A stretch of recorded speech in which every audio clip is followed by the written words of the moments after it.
A veces, uno se acostumbra tanto a un lugar que ni se da cuenta cuando algo se sale de lo normal. La vida sigue, la gente hace lo que siempre ha hecho, y nadie repara en las señales más sutiles. Pero hay sucesos que se quedan grabados en la mente, incluso cuando nadie los menciona. Son esas historias que el tiempo no borra, por más que uno intente olvidarlas. Y eso es justo lo que veremos en este primer relato de hoy. Buenas noches, Don. Nunca he sido de prestar atención a los rumores, pero esta historia se quedó en mi cabeza de una forma que no logro ignorar. Quizá porque, hasta hoy, sigo tratando de entender lo que pasó.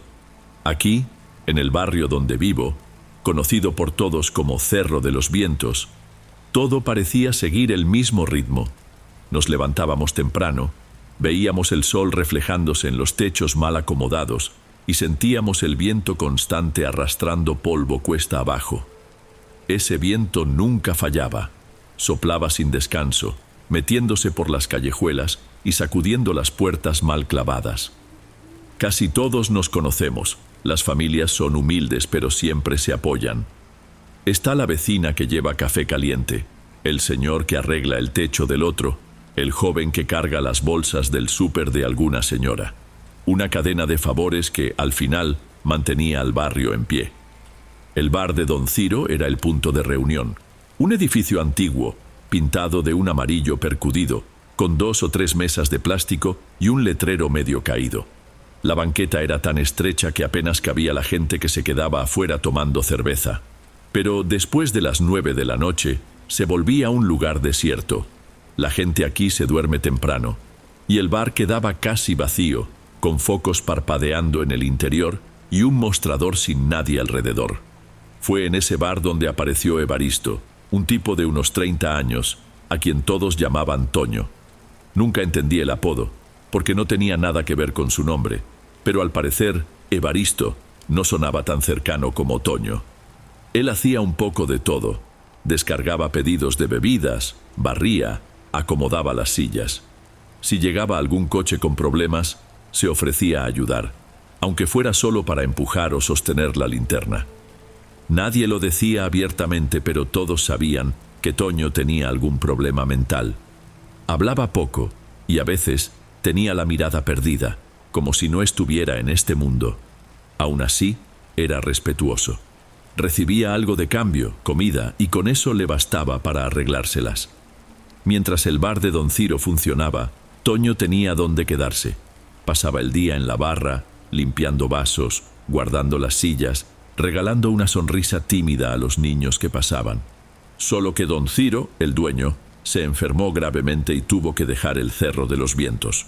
Un día, sin avisar, cerró todo y se fue a la casa de un pariente en otra ciudad. El bar quedó a oscuras, con las ventanas selladas con tablones. Toño, en cambio, siguió ahí en la puerta, sentado en el escalón, esperando el día en que Don Ciro regresaría. Ese día nunca llegó. Algunos vecinos intentaron ayudarlo, buscarle un cuartito en el patio de alguien, un colchón extra, pero él no aceptaba. Siempre volvía al bar, espiaba entre las rendijas, como si esperara ver la vida renacer ahí dentro. Las primeras semanas, todos pensaron que tarde o temprano se rendiría y buscaría otro lugar. Pero eso no sucedió. Fue entonces cuando empezaron rumores extraños. Pasadas las 10, 11 de la noche, algunos decían oír voces que salían del bar cerrado, como si alguien conversara con Toño. Incluso hubo relatos de risas. Un vecino contó que vio luces amarillas parpadeando dentro, aún sabiendo que la instalación eléctrica estaba cortada hacía meses. A la gente de aquí no le gusta meterse en supersticiones, pero no faltó quien hablara de fantasma o espíritu burlón. Diego, mi hermano menor, tenía 10 años en ese entonces y yo 15. A él le encantaba meterse en todo lo que pareciera misterioso. Un día, de regreso de la canchita de fútbol, me dio un codazo y señaló hacia un costado del bar. Fue cuando vi por un instante a Toño parado en la penumbra, recargado en la pared. Pero junto a él, juro que distinguí una figura alta, medio encorvada, cubierta con un paño oscuro que parecía demasiado largo. No se alcanzaba a ver el rostro, solo una sombra continua, como si no existiera cara detrás. ¿Viste eso?, susurró Diego asustado. Intenté disimular. Estábamos como a 20 metros y la luz del poste era débil. Podía ser solo un montón de trapos colgados. Pero mi hermano estaba convencido. Hay alguien con Toño y no es una persona común, dijo casi sin voz. Cuando llegamos a casa, mi mamá nos regañó porque tardamos en volver. Preferí no decirle nada de lo que vimos, o creímos ver. Supuse que era solo una impresión, pero las historias se intensificaron. Varios niños juraban haber escuchado una voz de mujer ahí dentro, y cada vez que trataban de acercarse, Toño aparecía en la puerta, gruñendo para ahuyentarlos. Poco después, empezó a juntar montones de cosas en la banqueta. Nadie entendía para qué. Había madera, puertas viejas, somieres, botellas y costales con periódicos antiguos. Se volvió un obstáculo para quien pasaba. De bar cerrado, aquello se transformó en un montón de basura. Mucha gente se enojó y le reclamó, pero él no respondía. Un jueves, lo recuerdo bien porque era día de tianguis en otro barrio, surgió el rumor de que, en un pedazo de madera apoyado contra la fachada, apareció una mancha oscura, como si hubiese sido quemada. Y esa mancha tenía la forma de una mujer cubierta con un velo, con las manos juntas, en una pose que recordaba a la oración. Nadie supo explicar cómo apareció, pero el contorno ceniciento estaba bien definido, pareciendo la silueta de una santa. El alboroto fue enorme. Señoras que apenas salían de sus casas fueron hasta ahí, persignándose y dejando flores. Otras encendieron velas. Le llamaban Nuestra Señora del Viento o Santa de las Llamas. Algunos, más escépticos, decían que solo era pareidolia, cuando uno ve figuras reconocibles en manchas al azar. Llamaron al padre Esteban, un hombre joven pero muy firme en lo que decía. Observó la tabla, hizo mala cara y regañó a todos. Esto no es ningún milagro. Si quieren rezar, la iglesia está abierta todos los días. Y si creen que hay una santa aquí afuera, ¿por qué mejor no cuidan a los enfermos del barrio, en vez de rezarle a una tabla quemada? Luego de eso, arrancó las velas, tomó la tabla y se la dio a Toño, diciendo que hiciera lo que quisiera, pues no era más que basura quemada. Toño la apretó con tanta fuerza que los dedos casi se le pusieron blancos. Lanzó una mirada de reproche a quien intentó detenerlo y se metió en un rincón del bar, perdiéndose entre los escombros. Desde ese día Toño apenas salía. Ya no se sentaba en la banqueta por las tardes. Algunos vecinos contaron que, a altas horas de la noche, se oía una especie de conversación adentro, como si alguien hablara con él. La puerta principal seguía con candados, pero posiblemente encontró la forma de entrar y salir por atrás o por una ventana rota. Nadie entendía bien lo que ocurría. Diego y otros 2 chavitos decidieron espiar. Hallaron una rendija en el costado, donde no había tabla ni reja, pero volvieron corriendo, pálidos del susto. Esa noche, mi hermano apenas pudo decirme. Vi a Toño hablando con algo, y había una luz muy tenue, como de vela. Solo que, dentro de esa penumbra, se movía una sombra más alta que él. No era la primera vez que Diego hablaba de esas sombras, y eso me inquietaba, pero el ajetreo del día a día me hacía dejar esas historias de lado.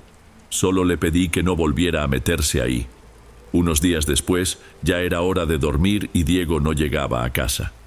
Mi papá me pidió que fuera por él al gimnasio de fútbol sala, donde a veces jugaba con chicos más grandes. Me puse la chamarra y bajé las laderas del Cerro de los Vientos. Al llegar encontré a mi hermano y a otros 2 muchachos escondidos detrás de unos botes de basura, muertos de miedo. Uno temblaba, el otro sollozaba.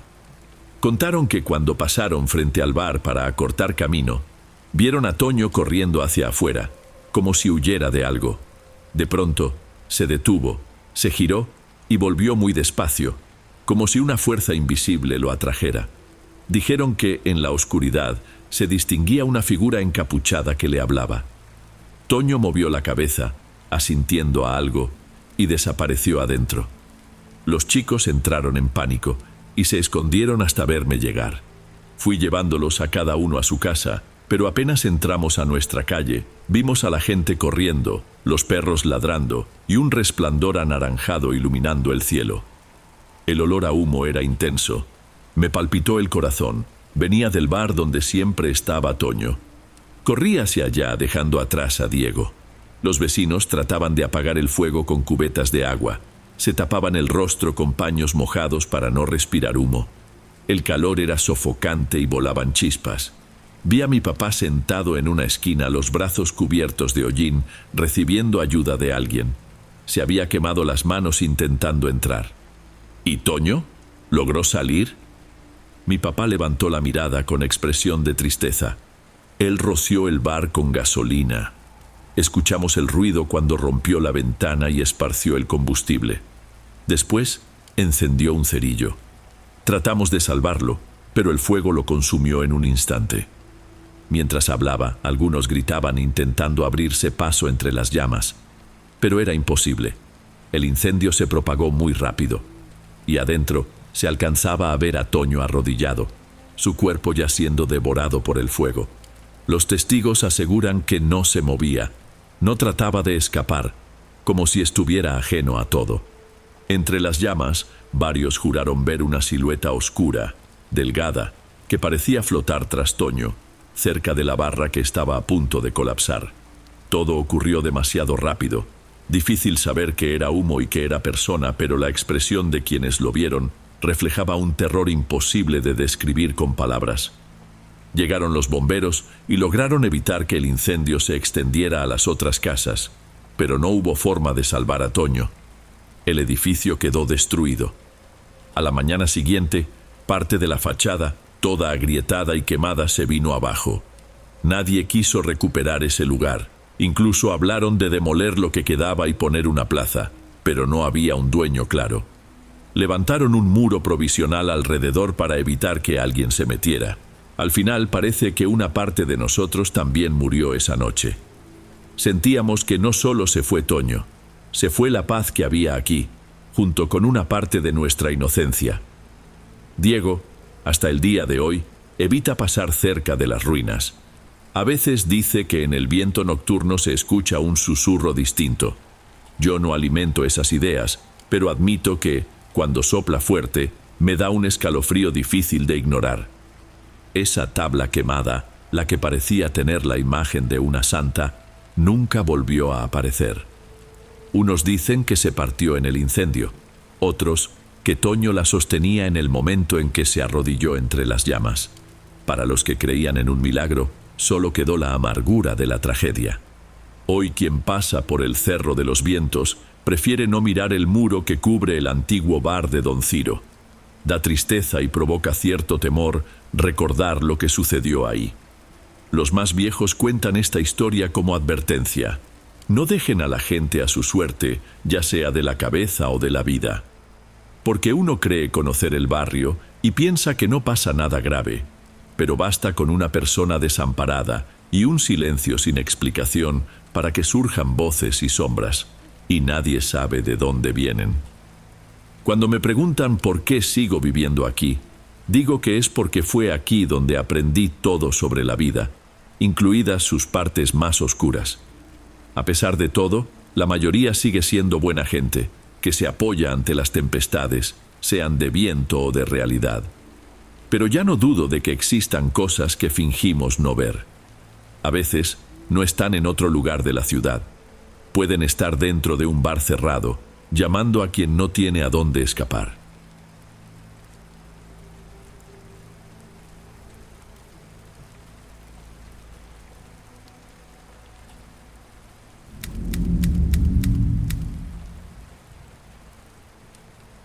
Desde que tengo uso de razón, suceden cosas extrañas a mi alrededor. Mis recuerdos más antiguos incluyen figuras en rincones oscuros de la casa, susurros suaves en medio de la noche y una sensación constante de que había alguien más cerca, aunque nunca lograba explicar bien lo que veía. En aquella época vivía con mis papás y mis 3 hermanos en una casa de un solo piso, típica de un pueblo en el interior de México. Un pasillo amplio unía la sala, el baño y las habitaciones.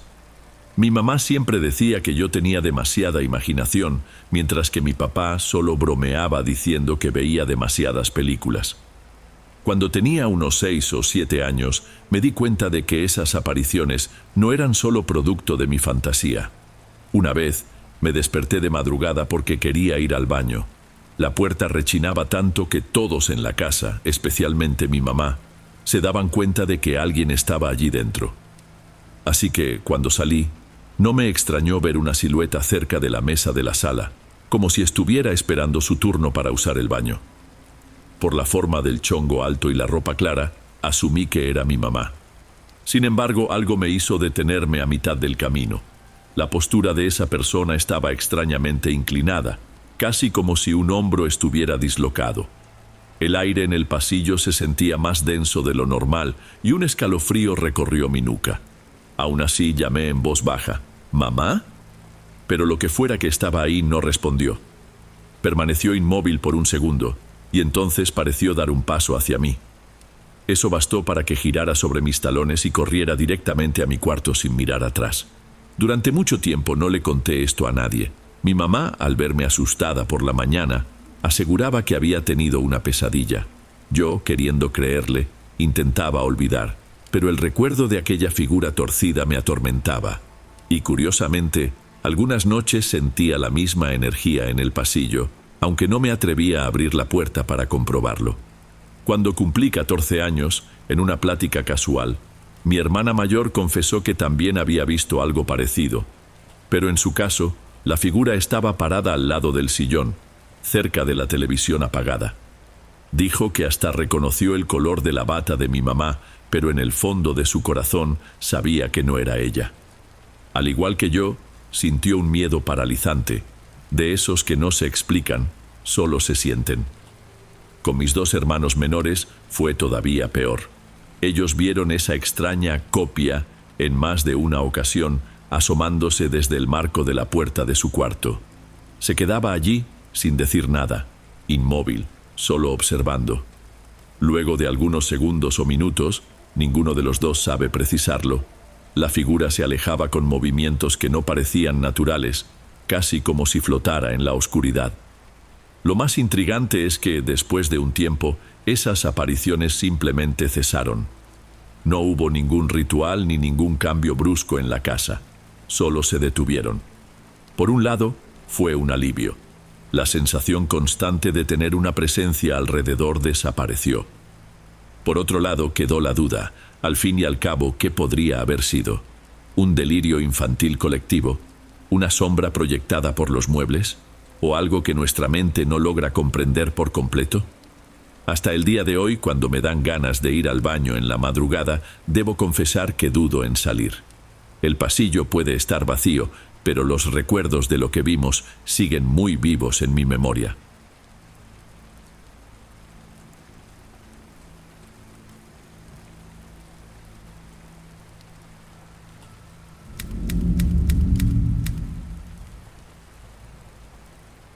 Todavía hoy, cuando pienso en lo que pasó en diciembre de 2021, se me pone la piel de gallina.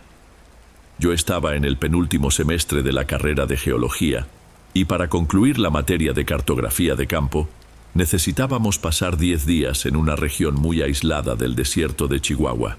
El profesor Enrique escogió un sitio prácticamente inexplorado, casi sin caminos, todo muy seco, con cactos, chollas retorcidas y el suelo lleno de piedras. Fuimos en 4 camionetas altas, porque las brechas eran muy malas. Desde el municipio más cercano hasta la zona del campamento, tardamos casi 2 horas dando tumbos por terracerías, donde solo se veían nopales y algunos cardones por todos lados. Llegamos a un punto que el doctor Enrique consideró bueno para los estudios, y montamos las tiendas de campaña en un terreno más o menos plano, cerca de un arroyo seco y protegido por unos cuantos árboles de ramas torcidas. Éramos 15 estudiantes, divididos en 3 equipos de 5. En mi equipo estábamos yo, Leandro, quien se volvió nuestro líder improvisado por su mayor experiencia, Giovanna, Víctor y Bea. Los otros grupos se quedarían en zonas próximas, pero lo suficientemente lejos para no vernos todo el tiempo. El objetivo era mapear afloramientos de rocas, recolectar muestras y tomar notas para un reporte. Desde el primer día, el calor alcanzó casi 40 grados cerca del mediodía. Subimos un cerro pequeño para analizar unas formaciones de arenisca, y cuando el sol se volvió demasiado fuerte, decidimos detenernos en un sitio con poca sombra para beber agua y comer algo. Víctor se apartó un momento para orinar detrás de unos matorrales de mezquite. Volvió en pocos minutos, agitado y con la mirada asustada. Se los juro, vi algo. Tenía 2 piernas muy largas, blancas, pasando rápido entre la maleza. Nos quedamos un poco incrédulos. Bea, que adoraba bromear, le preguntó si no había visto un burro enfermo o algún animal albino. Víctor insistió en que era diferente, que se movía con pasos muy largos, casi humanos pero demasiado altos, según sus palabras. Nos lo tomamos a broma, diciendo que el calor podría haberle afectado la cabeza. Aún así, noté que Víctor seguía nervioso. En un lugar tan aislado aparecen cabras, vacas o caballos, pero piernas blancas gigantes no tenía sentido. En la segunda noche, después de un día entero de cartografía, regresamos al campamento. Todos estábamos agotados, cubiertos de polvo. Mientras cenábamos, una mezcla de comida enlatada con pasta, Leandro no dejaba de mirar hacia la oscuridad alrededor de las tiendas. Le pregunté si todo iba bien y él, casi susurrando, me contestó: ¿escuchas ese sonido? Parece un aullido, pero no de perro ni de coyote. Pusimos atención y sí, se escuchaba algo como un lamento grave y prolongado, proveniente de la maleza seca cerca del cauce vacío. Giovanna y Bea también lo oyeron, pero nadie supo decir qué animal podría hacer ese ruido. Intentamos convencernos de que eran coyotes o algún zorro local, pero sonaba muy extraño. En los días siguientes seguimos nuestra rutina: levantarnos temprano, caminar horas bajo el sol, registrar datos de rocas y regresar al atardecer. La presión del trabajo hizo que no le diéramos tanta importancia a los sustos, pero Víctor seguía tenso. Siempre volteaba por encima del hombro ante cualquier ruido. Cada vez que nos separábamos para medir algo, preguntaba: ¿de verdad no vieron de nuevo esas piernas, verdad? Cambiábamos de tema como podíamos. Entonces llegó la cuarta noche, cuando todo se salió de control. Pasaban de las 11. Después de cenar, casi todos se fueron a dormir temprano. Yo me ofrecí para lavar los trastes y guardar el material de cocina. Bea se quedó conmigo. El viento nocturno era caliente y hacía crujir unas hojas secas, un ruido bastante inquietante. Casi no había luna, así que todo estaba oscuro, con solo la tenue claridad de nuestra fogata alumbrando un pedacito del campamento. De pronto Bea soltó el trapo de cocina y señaló hacia el arroyo seco. «Eduardo, mira allá, ¿qué es eso?». Observé detenidamente. Había algo moviéndose entre la vegetación. Entonces vi 2 piernas blancas, muy altas y delgadas, casi brillando en la oscuridad. Aquello se movía con una agilidad extraña, nada que ver con un animal de 4 patas. Dio unos pasos y desapareció. No alcancé a ver tronco ni cabeza, solo las piernas. Mi cuerpo se congeló de inmediato. Bea me agarró del brazo, temblando. Ahí me di cuenta de que estábamos paralizados, mirando fijamente el lugar por donde eso se había ido. El aullido que habíamos oído antes volvió a resonar, esta vez más cerca y más agresivo, mezcla de gruñido y grito. Salimos de nuestro estupor y corrimos a buscar a Leandro. En pocos minutos, todos estaban de pie, con linternas en mano. Hasta el profesor Enrique apareció, somnoliento, preguntando qué había sucedido. Le contamos que vimos unas piernas enormes y él se quedó callado unos segundos, mirando hacia la oscuridad.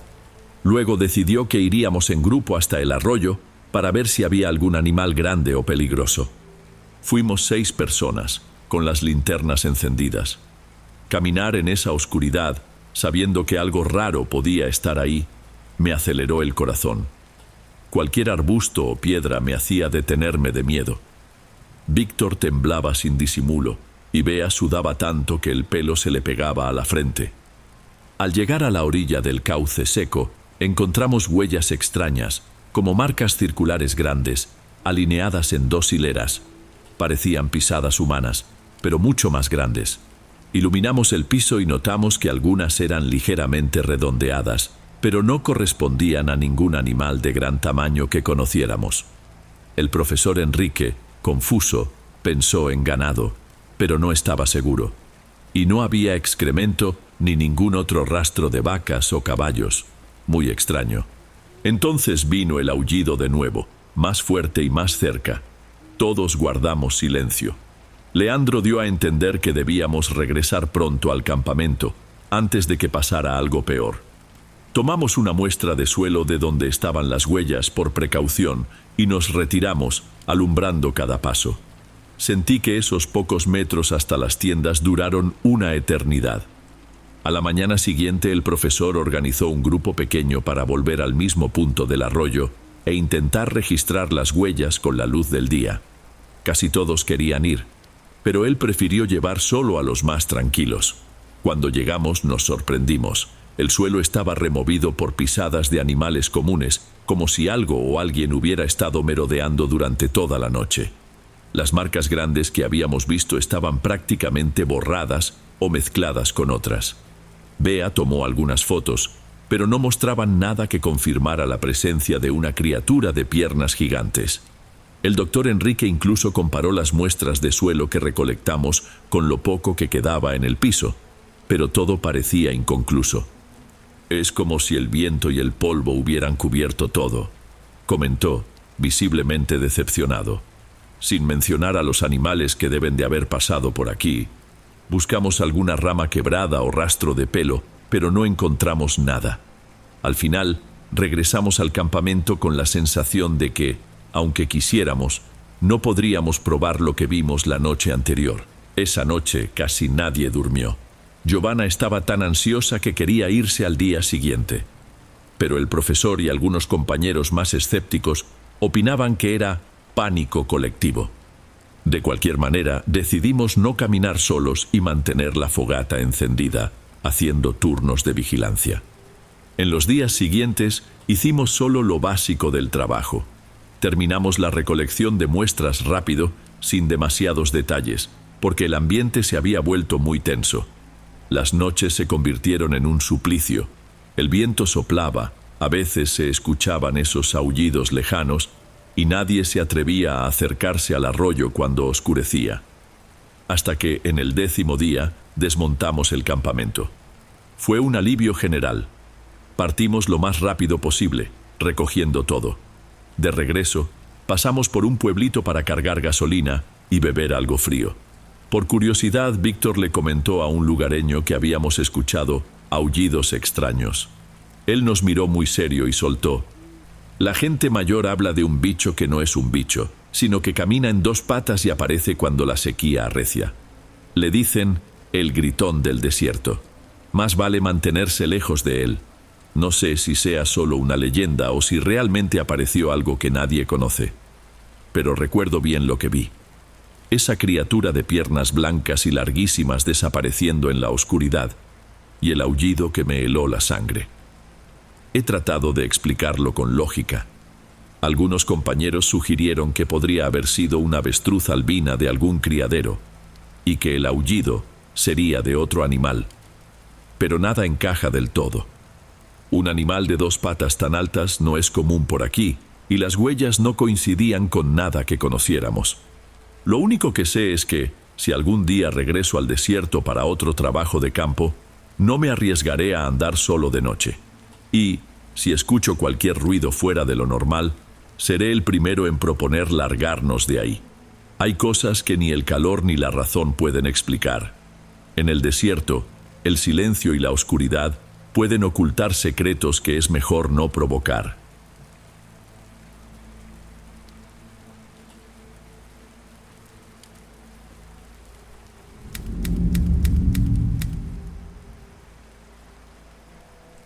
Buenas noches, Don.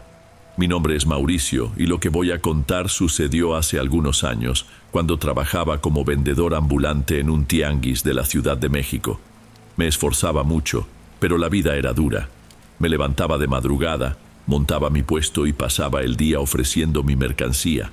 Playeras, gorras, tenis de segunda mano, todo a precios que la mayoría pudiera pagar. El tianguis era muy concurrido, y aunque tenía fama de vender de todo, incluso lo que no se debía, de ahí salía mi sustento. El ambiente del tianguis tenía esa mezcla típica de nuestro país.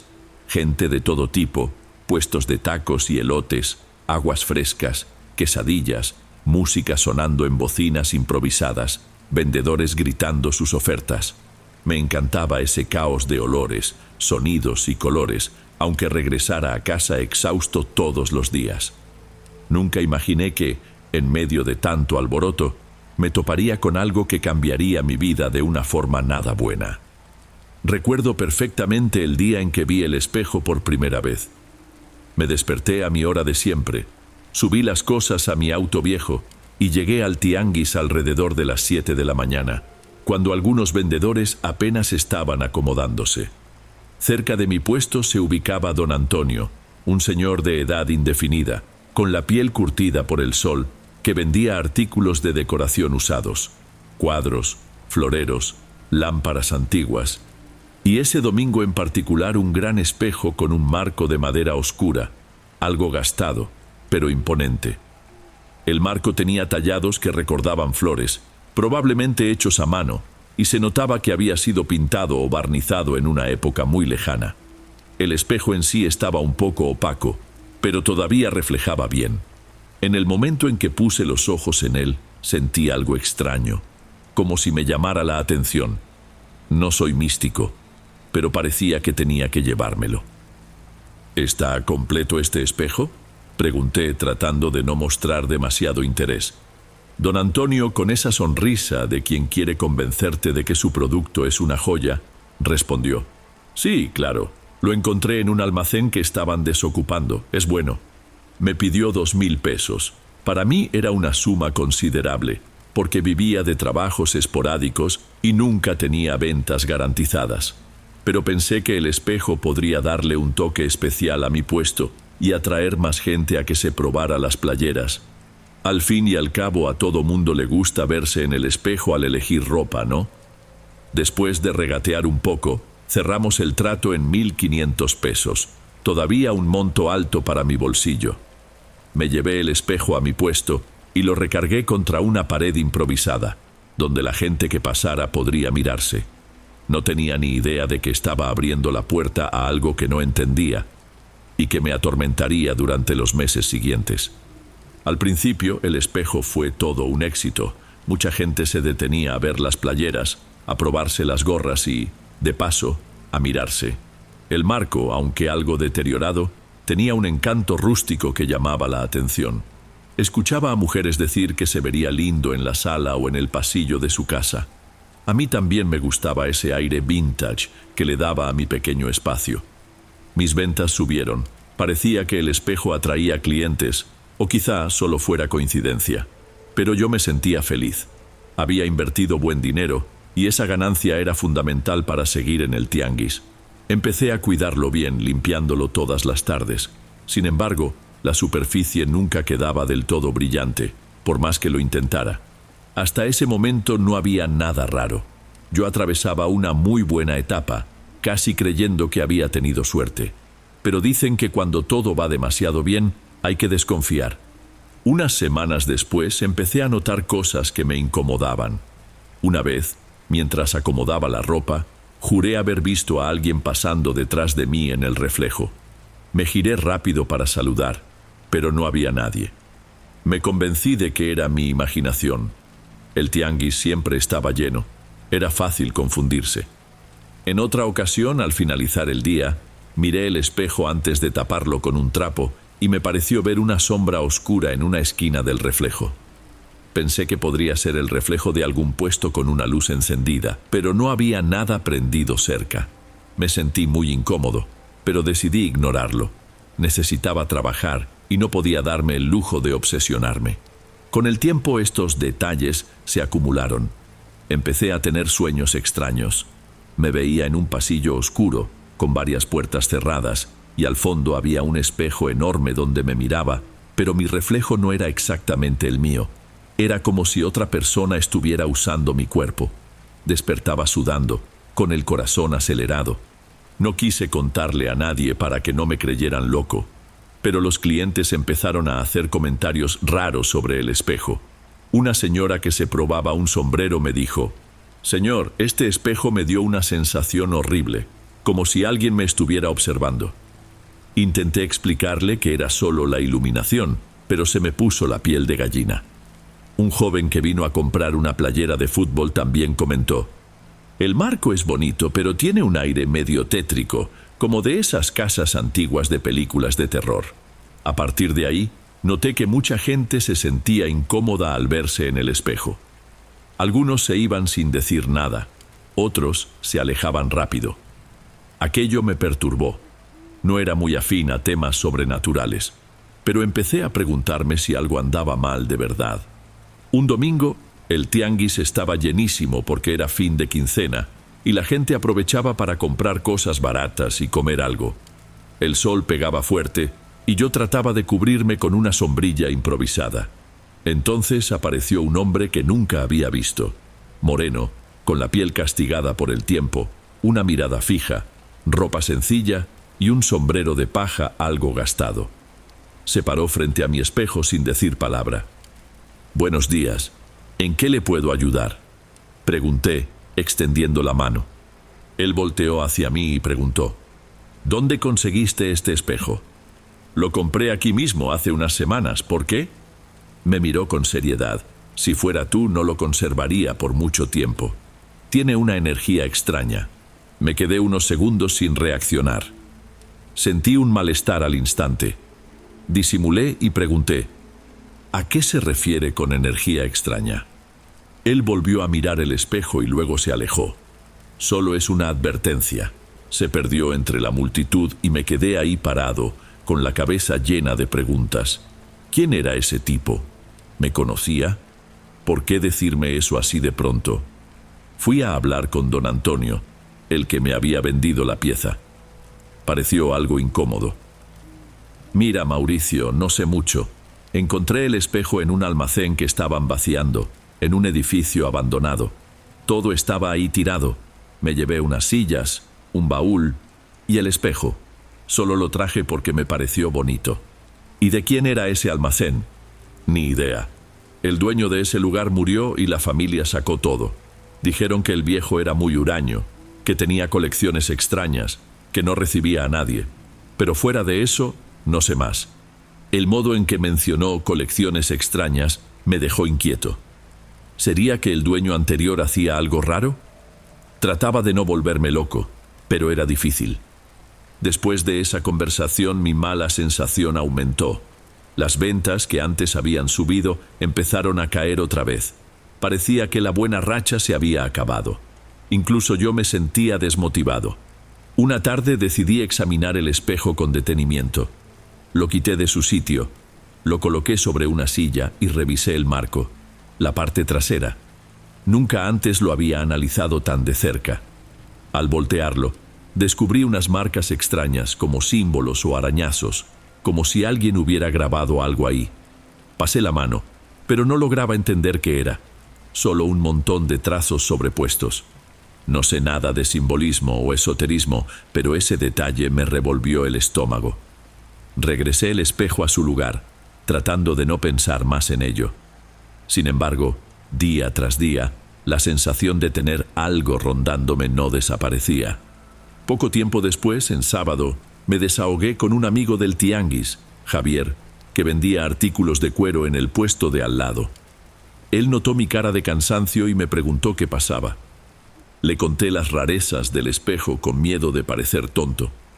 Javier no era muy creyente en fantasmas, pero me escuchó con seriedad. «Mauricio, hay quienes dicen que ciertos objetos absorben la energía de sus dueños. Si el dueño anterior estaba perturbado, puede que el espejo se haya cargado». «Sí, ya lo pensé, pero ¿qué hago? ¿Lo tiro? ¿Lo rompo?». Él se rascó la cabeza. «Conozco a una señora que vive en un barrio cercano. Dicen que es curandera y hace limpias para esas cosas. ¿Por qué no vas con ella?». Me pareció algo exagerado, pero no se me ocurría otra salida. Me dio la dirección, la anoté en un papel y la guardé. Antes de tomar esa decisión tuve más noches pésimas. Las pesadillas empeoraron.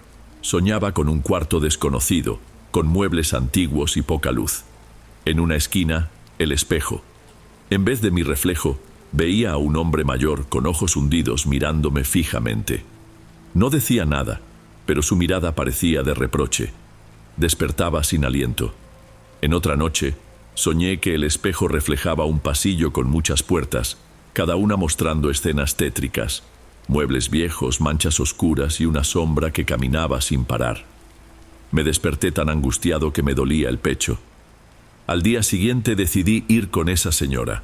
Puse el espejo en el auto con cuidado y manejé hasta la dirección que Javier me dio. Era una casa sencilla, en una calle tranquila, lejos del centro. Toqué el timbre con un poco de vergüenza. Quien salió a atenderme fue doña Celina, una señora bajita, de cabellos escasos y mirada atenta. Me recibió con una sonrisa, aunque parecía entender mi angustia con solo verme. «Buenos días, hijo, ¿qué te pasa?», le resumí toda mi historia. Ella escuchó en silencio y me invitó a pasar. La casa olía a hierbas y se veían santos, velas y frascos con líquidos de colores. No tenía idea de qué esperar, pero seguí adelante.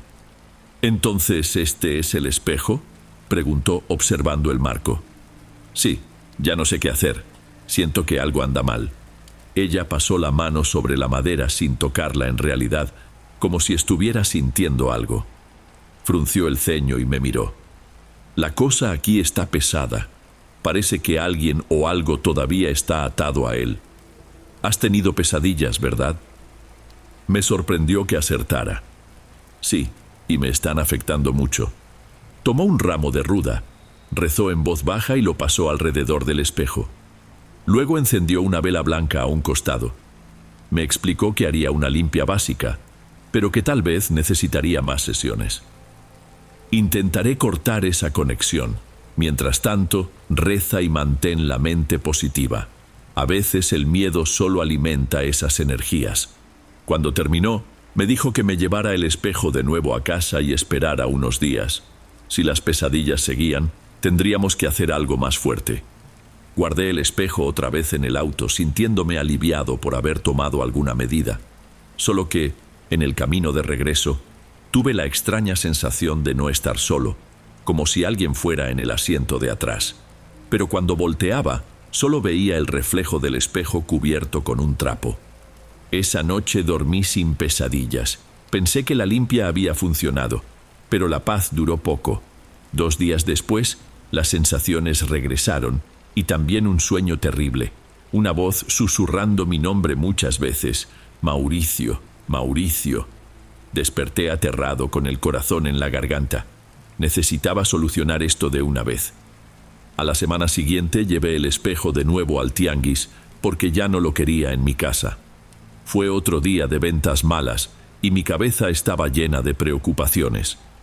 Pensé en venderlo para quitármelo de encima, pero no era correcto deshacerme de algo que podía hacerle daño a alguien más. Consideré devolverlo a don Antonio, pero seguramente no lo querría. A media tarde apareció doña Marta, una clienta de siempre, muy amable, que compraba cosas para sus nietos.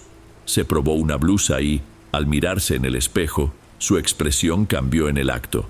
Se le cayó la prenda de las manos y retrocedió pálida. «¿Se encuentra bien?», pregunté. «Hijo, creí ver a alguien detrás de mí en el reflejo, pero no había nadie». Se disculpó, se fue rápido y no compró nada. En ese instante, entendí que no podía seguir ignorando el problema. Al terminar el día, cerré mi puesto y fui directo a la casa de doña Celina. Le conté lo que pasó y le supliqué que hiciera algo definitivo con esa maldición, si así se le podía llamar. Ella me escuchó preocupada. «Este objeto tiene algo pegado. Podría ser que el dueño anterior hiciera algún ritual o viviera perturbado. No lo sabemos, pero la conexión es fuerte. Voy a necesitar ayuda». Llamó a un conocido, don Néstor, que también entendía de trabajos espirituales. Juntos hicieron un ritual más largo en el patio de la casa. Yo me quedé afuera, pero se oían oraciones y se olía el humo de hierbas quemándose. Duró casi 1 hora y al terminar salieron agotados. Mauricio, tratamos de limpiar el espejo. Parece que parte de la carga se fue, pero aún está marcado. Si quieres tener paz, lo mejor es que no lo conserves, dijo don Néstor con seriedad. Tragué saliva. No conservarlo significaba tirarlo, romperlo. Nunca había estado en algo así, y la verdad, tenía miedo. Si puedes, deshazte de él de forma segura. Hay quienes lo entierran, otros lo rompen en un lugar apartado. Cada quien hace algo distinto, pero hazlo con respeto. Ten cuidado de no lastimarte ni lastimar a nadie. La sola idea de romper un espejo ya me ponía nervioso por supersticiones. Pero peor sería seguir con eso. Tomé la decisión de librarme del espejo de una vez por todas. Le pedí a doña Celina y a don Néstor que me acompañaran a un terreno baldío en las afueras. Aceptaron, temerosos de que algo pudiera salir mal. Llegamos de noche. El lugar estaba vacío, con escombros y maleza alta. Encendí la linterna del celular y coloqué el espejo sobre unos bloques de concreto. Don Néstor esparció sal gruesa alrededor mientras doña Celina rezaba. El ambiente se sentía tenso. ¿Listo, Mauricio?, preguntó don Néstor sosteniendo un pedazo de madera que usaríamos para romper el vidrio. Asentí y traté de respirar hondo. Sudaba frío. Di el primer golpe y el espejo resistió. Con el segundo apareció una grieta. Con el tercero se rompió en pedazos con un ruido seco que resonó en la noche. Sentí como si una onda de choque pasara a través de mí. El cielo estaba algo nublado, pero juraría haber visto una sombra deshaciéndose entre los vidrios rotos. Quizás fue la luz del celular, pero esa imagen se me quedó grabada. Doña Celina y don Néstor recogieron algunos fragmentos en una bolsa negra, diciendo que después los quemarían. El resto quedó ahí, pero cubierto de tierra y sal para, según ellos, neutralizar cualquier energía remanente. El ritual fue sencillo, pero sentí un gran alivio, como si, a partir de ese momento, algo hubiera sido liberado o cerrado. Les di las gracias a los dos, que me abrazaron y prometieron rezar por mí los próximos días. Yo seguía asustado, pero me sentía más ligero y, en cierto modo, libre. Esa noche volví a casa con la cabeza más tranquila. Dormí bien, sin pesadillas, y regresé al tianguis los días siguientes. Mi puesto ya no tenía el atractivo del espejo, pero me sentía mejor, y poco a poco las ventas se estabilizaron. Con el tiempo dejé el tianguis y empecé a trabajar como repartidor en una aplicación, a la par de vender algunas cosas por internet. Decidí no volver a tratar con objetos antiguos de origen dudoso. Empecé a confiar más en mi intuición. Si algo me da mala espina, prefiero mantenerme alejado. Habrá quien no crea en estas cosas, pero yo lo viví en carne propia. Un objeto cargado puede causarte muchos problemas, sean realmente sobrenaturales o fruto de la mente. El hecho es que, cuando algo comienza a quitarte el sueño y la paz, lo mejor es evitarlo. Es como dice el dicho, lo barato sale caro. Y a veces no solo es cuestión de dinero.